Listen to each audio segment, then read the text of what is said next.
everyone will have a seat, we'll call this meeting to order. I would like to invite Ian Murray to come forward and lead us in the pledge. Come forward, Ian. Yes. If we'd all stand and face the flag. Do you know the pledge? Just say I, and we'll go from there. I pledge. Stand there and say I pledge. Sorry, I Pledge allegiance to the flag of the United States of America and to the republic for which it stands, one nation, under God, indivisible, with liberty and justice for all. Yeah, we're going to have to check your green card. Thanks, Mayor. Yeah, my passport says it, right? I have at least two candidates here for City Council. The first announcement I'd like to make is early voting began today. So if you're a registered voter, you can go to the polls. Where that would be at North Fulton Annex, the North Fulton Fulton County Annex in Sandy Springs on Roswell Road to vote. You can start voting. You could have started voting today. The election will be on November 3rd, and I encourage everyone to turn out and vote. And first, I would like to invite Kay Howell to come forward and introduce herself. Let's have a hand for Kay Howell. Good to have you, Kay. Good evening. My name is Kay Howell. I'm running for Post C3. And if you're interested in talking to me about the city, you can contact me at my website, kayforroswell.com. Thank you, Kay. Next, we have Marcelo Zapata. Marcelo, come forward. Thank you, sir. Good evening, ladies and gentlemen. My name is Marcelo Zapata. I'm running for Roswell City Council post number 1. And I thank you the opportunity to talk to you today, and I'll be happy to answer any questions outside or in my website, www.marcelozapata.info. Thank you very much. Thank you, Marcelo. Do we have any candidates I have not recognized here other than my council who need no recognition? Yes, sir. Come forward and introduce yourself. Sir. Hi, my name is Shane Gray, and I'm running for Post 3 as well. That's okay. And you can find out more about me on electgray.com, or I'll be here in the chambers afterwards. Love to talk to each and every one of you. Thank you very much. Thank you, Shane Gray. Appreciate y'all coming. And with that, we have a proclamation to read. Do I have my administration department here? Well, Kay's representing our administration department. And finance is here. And finance. And whereas the week of October 19th, 2015 through October 23rd, 2015 will be recognized as Administration and Finance Appreciation Week. We call them the Fund Department. Whereas the mission statement for the Administration Department is providing result-oriented communication, service, and innovation to our customers. And the Administration Department currently operates with 56 employees. And whereas the mission statement for the Finance Department is to provide premier financial stewardship by effectively managing the fiscal activities of the city and maintaining our AAA bond rating, which we appreciate. And the Finance Department currently operates with 26 employees. Now, therefore, I, Jerry Wood, Mayor of the City of Roswell, do hereby proclaim the week of October 19th, 2015 to October 23rd, 2015 as Administration and Finance Appreciation Work, and encourage that department and all of our citizens to have fun that week, which is what we do in the Admin Finance Department. Kay, anything to add to that?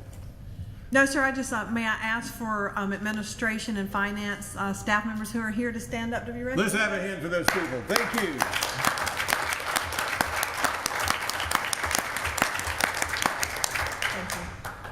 Thank you.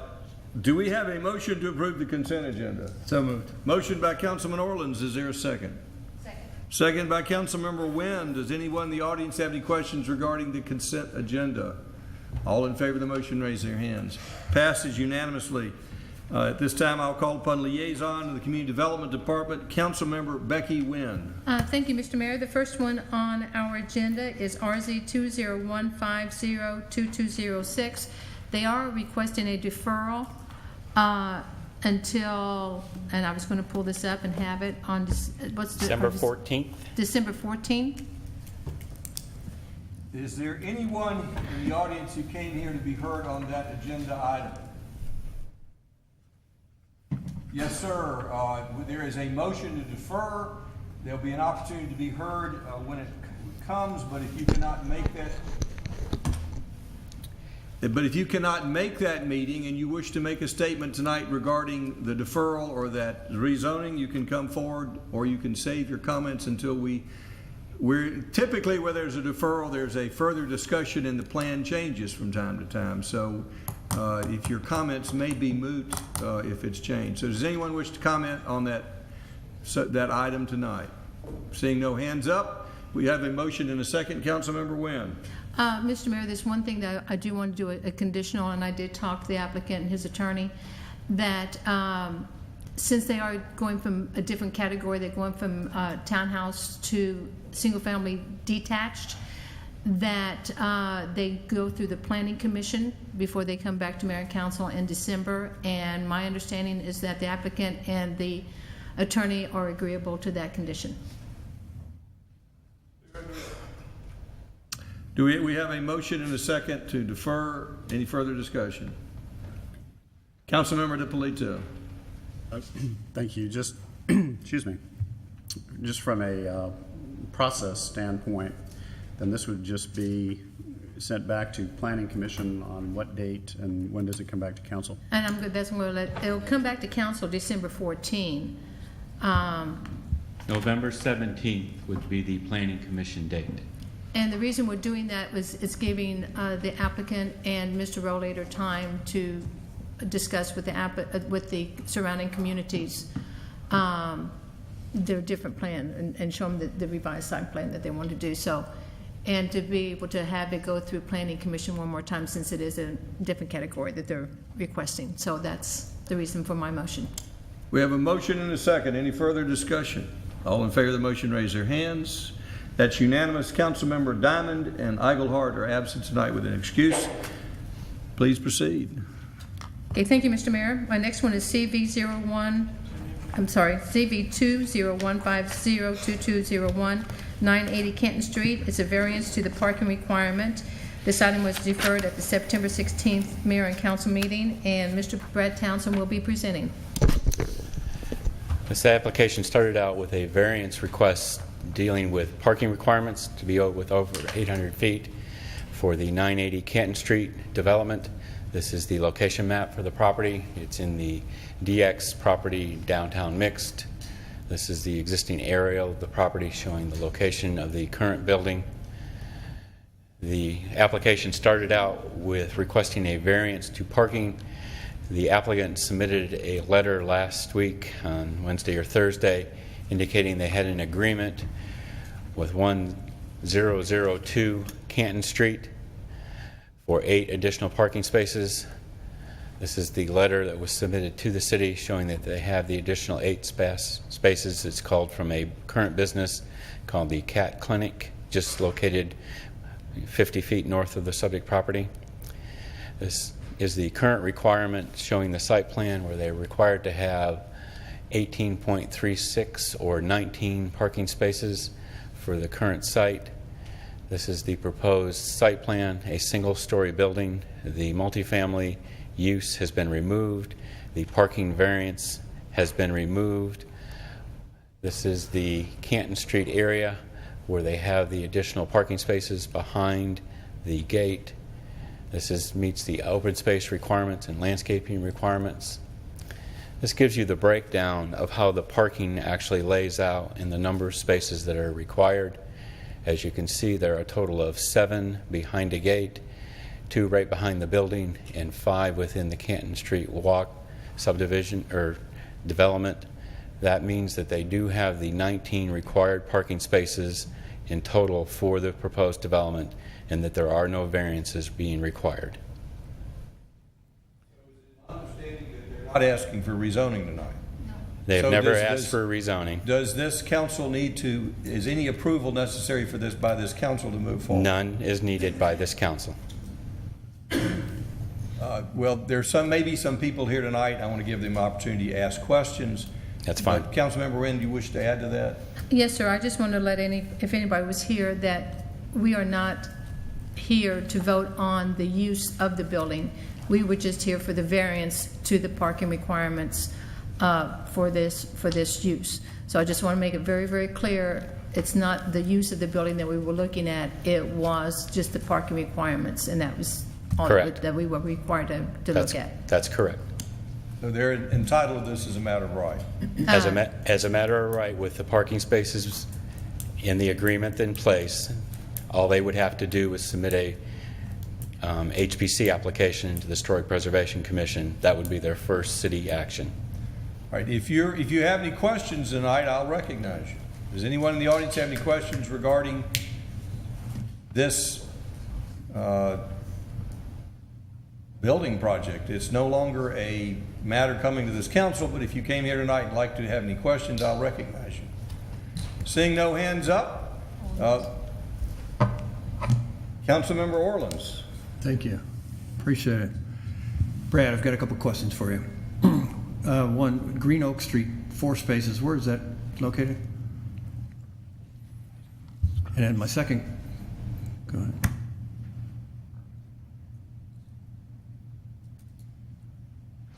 The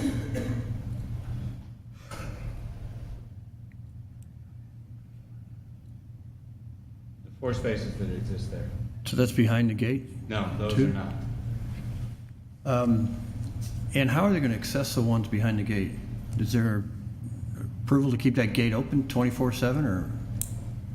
That's between the landowner and City Walk, or Canton Walk, So Canton then- Street Walk.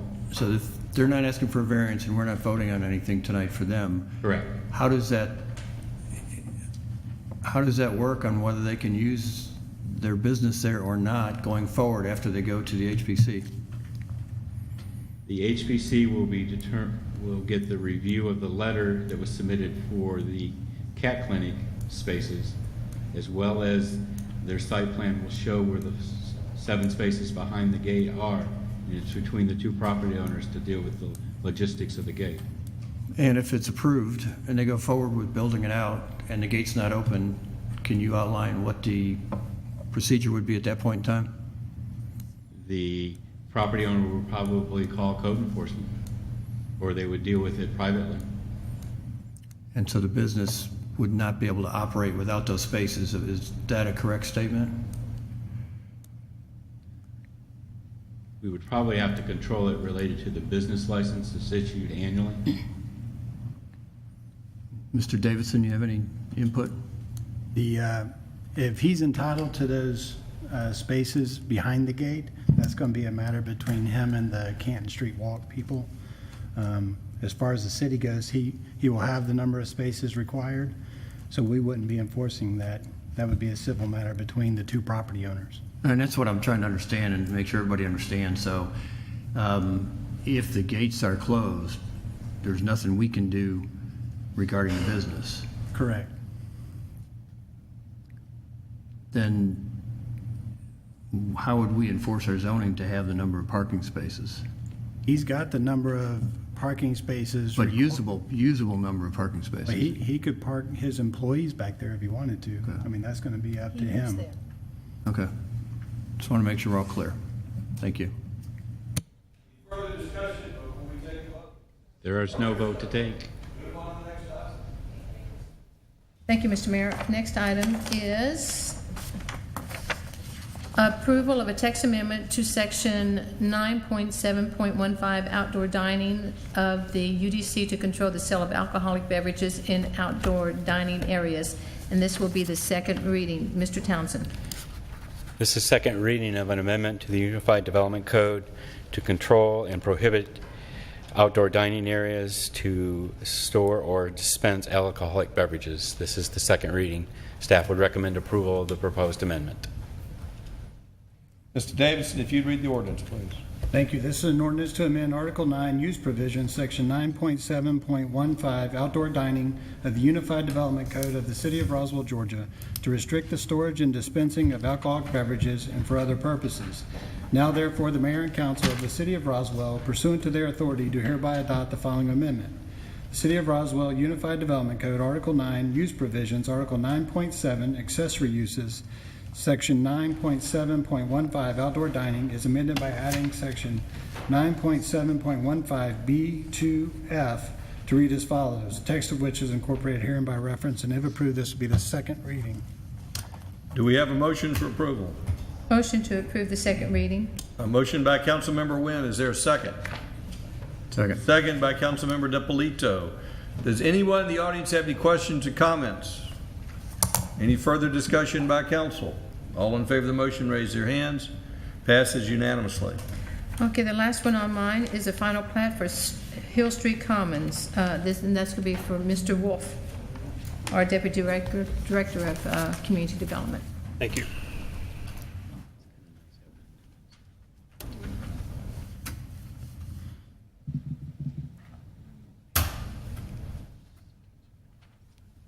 This item is acceptance of a final plat for Hill Street Commons. It's 24 townhome units on approximately 2 acres, the southwest corner of Hill Street and Myrtle Street. The city has received all necessary bonds and agreements. The staff is satisfied that it meets the requirements for acceptance of final plat. Do we have a motion to approve? Motion to approve final plat for Hill Street Commons. Motion to approve by Councilmember Wynn. Is there a second? Second by Councilman Orleans. Does anyone in the audience have any questions or comments? Any further discussion by council? Councilmember DiPolito. Thank you, Mr. Mayor. Just a couple of questions about the stormwater system itself. There's underground detention and water quality in between the two sections of townhouses. Is that completely underground? Is it a grassed area on top? Or how does that function? Just, I'm more curious than anything. The stormwater system is completely underground. I believe the surface will be grassed. Okay, so that's effectively an open space area, and then all the detention occurs below Right. that. Okay. Detention and infiltration. Okay. Does this project have any pervious pavers on it by any chance? It does not. Okay. So all of the paving in the private roads is asphalt? Correct. Okay. All right, thank you. Any further discussion? All in favor of the motion, raise their hands. Passes unanimously. This time we'll call upon Kate Love to read the Transportation Department agenda. Thank you, Mr. Mayor. This item is approval of a budget amendment 35042-101-10-12-2015 for additional right-of-way funding for the Howes Henry Intersection Improvement Project in the amount of $99,100.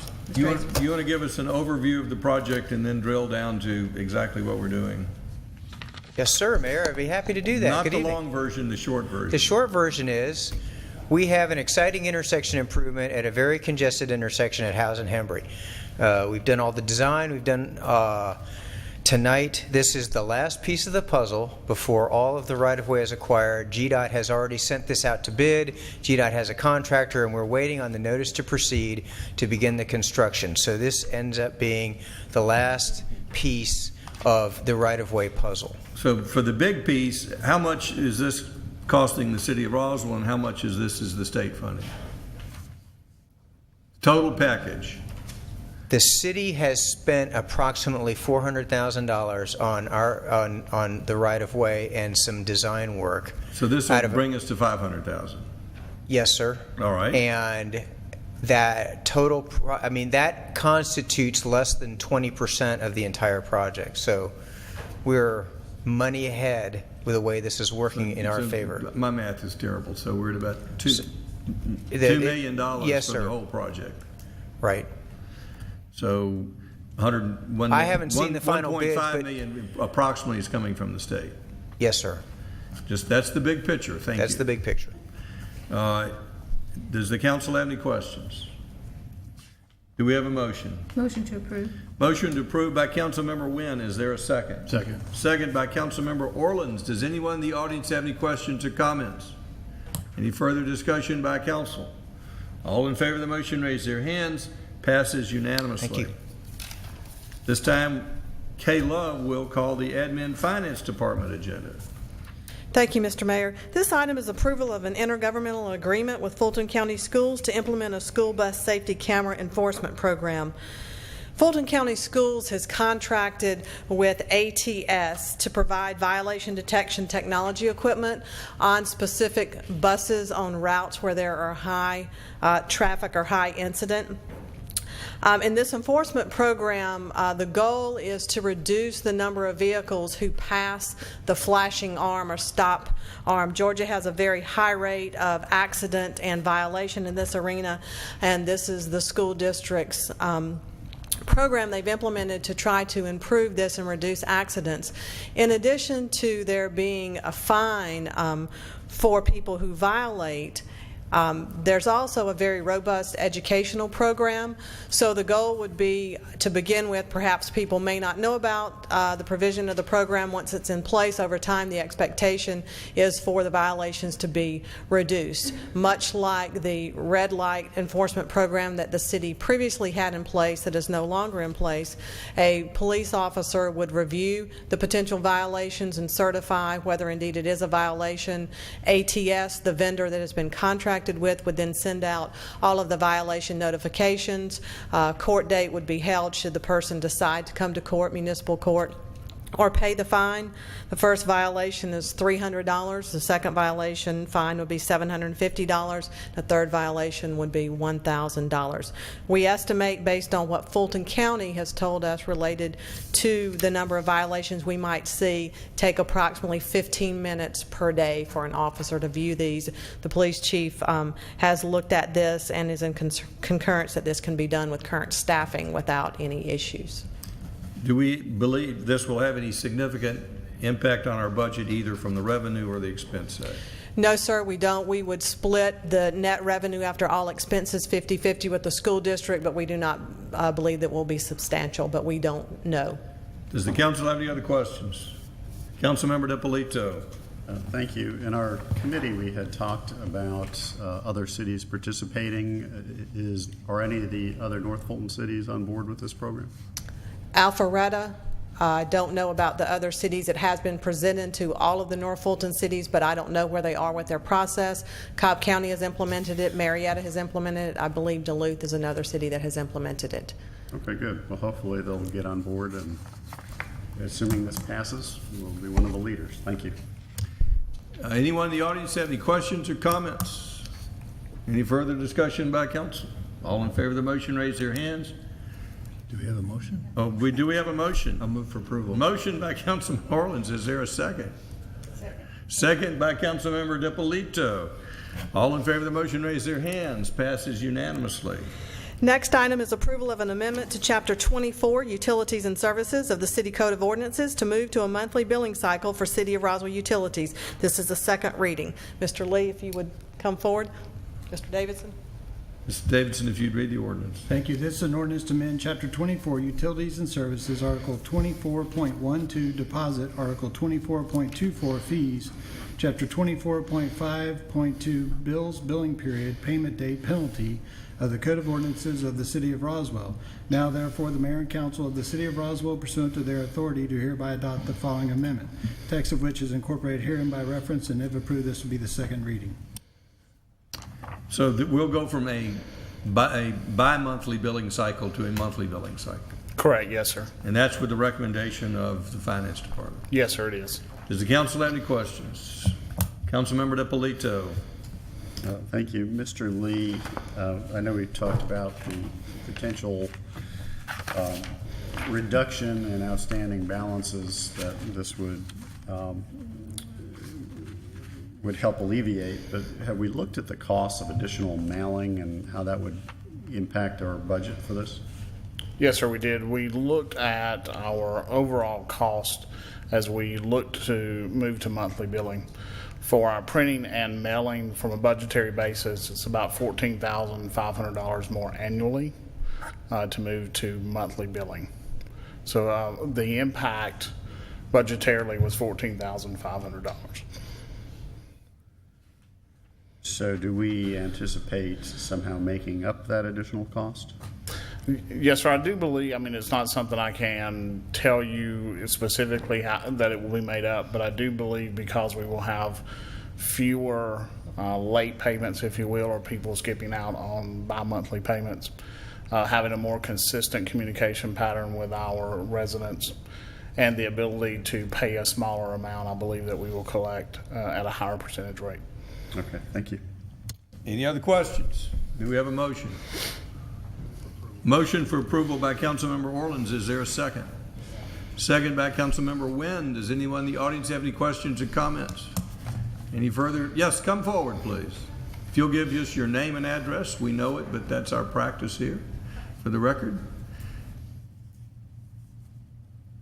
Kay Howell, 410 Mill Pond Road. Just a quick question. So you said it would be an extra $14,000. Is there any way you can do some kind of electronic so you don't get that cost? Yes, ma'am. That in part, the reason that our cost is $14,500 is we have moved to electronic billing. We are currently billing about 2,800 people or customers through electronic process. Thank you. Any other questions? Good question. Any other questions? Any further discussion by council? All in favor of the motion, raise their hands. Passes unanimously. Thank you. Next item is approval of a resolution to establish water rates, service charges, consumption levels, and deposits for monthly utility service. Mr. Lee. Thank you, Kay. This particular resolution is to establish our fees for a monthly basis. In the past, we've established those fees for bi-monthly. This resolution does not make any adjustments in the fees if they were either monthly or bi-monthly. It is a it's a revenue neutral in terms of our overall revenue generation. This resolution does provide for the fees for sanitation, stormwater, water, multifamily housing, various fees related to processing payments, deposit fee, penalties, as well as late fees. Do we have a motion? Motion to approve. Motion to approve by Councilmember Wynn. Was that a second by Councilmember Orleans? Yes, sir. Anyone in the audience have any questions or comments? Any further discussion by council?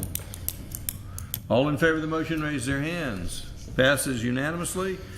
City Attorney has a recommendation for closure to discuss litigation and real estate. Do I have a motion? Councilmember Orleans. DiPolito. I apologize for backtracking. Mr. Lee, I do have one other question for you. With respect to the monthly billing, when is that going to go into effect? We anticipate our January billing to be our first monthly billing. It'll take us 2 months to completely convert all of our residents to monthly billing. Okay. And I assume we're going to do a press release and just make sure that the public is aware of that. Yes, sir, we will. This is a change and to anticipate it. Yes, sir. We'll do mailer inserts as well as some press release and stuff on the website. Okay. Thank you. Thank you. We have a motion for closure to discuss litigation, real estate, and personnel. Do we have a unanimous vote for that? Yes, sir. All right. Councilman Orleans, are you voting? No, he's not. Unanimous vote. We're adjourned. Go out and vote.